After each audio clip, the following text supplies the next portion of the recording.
Hello guys, isang mapagpalang umaga sa lahat. Ngayon, nandito tayo ngayon sa isang farm ng strawberry.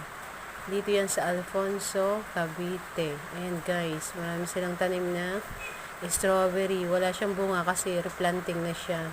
Ka-harvest lang nila, kaya panibagong tanim yan ngayon. Ayan, dami